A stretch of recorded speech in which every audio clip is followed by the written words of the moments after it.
จะเป็นขนมเจ้านี่ซื้อน้ำเล่าดูอยู่นี่ขนมปิ้งนี่แซ่บอยู่ซื้อน้ำเล่าดูเดี๋ยวกลับออกมาก่อนเดี๋ยววนถ่ายรูปไปก่อนหาดูขนมอ่ะ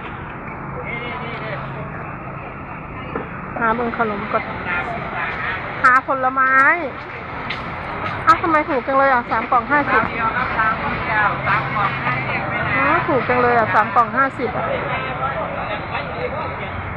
โอ้หนองงัว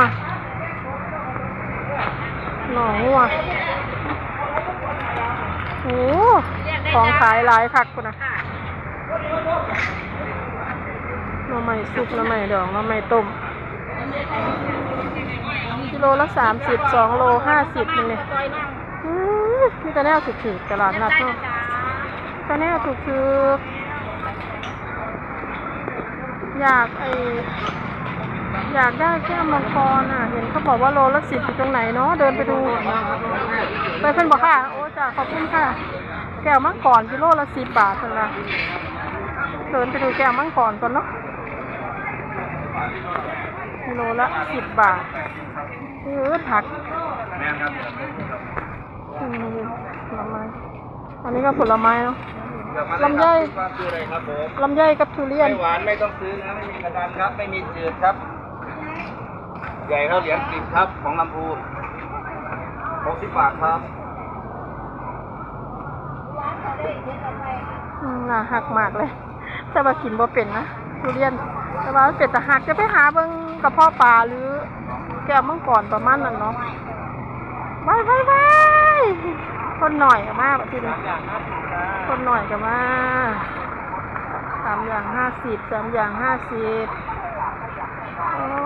ของขายอันนี้จะเป็นรองเท้าแล้วก็กระเพาะปลาพอดมากตัวนี้กำลังเตรียมกระเพาะปลากำลังเตรียม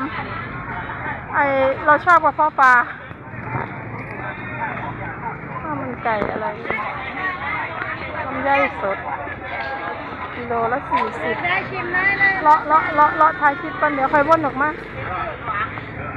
ก่อนที่จะมีเสียงเพลงเกี่ยวกับพ่อแน่นอน20ลูกหลานเต็มเพื่อนแล้วเต็มเพื่อนแล้วแนวหลังดอกเนี่ยดอก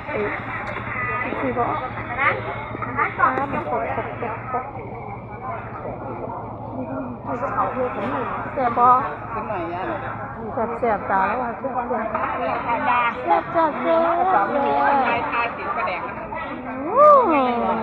เอาทาสีประแดกน้ำเลยบ่เอาได้เอาอีหลีได้นี่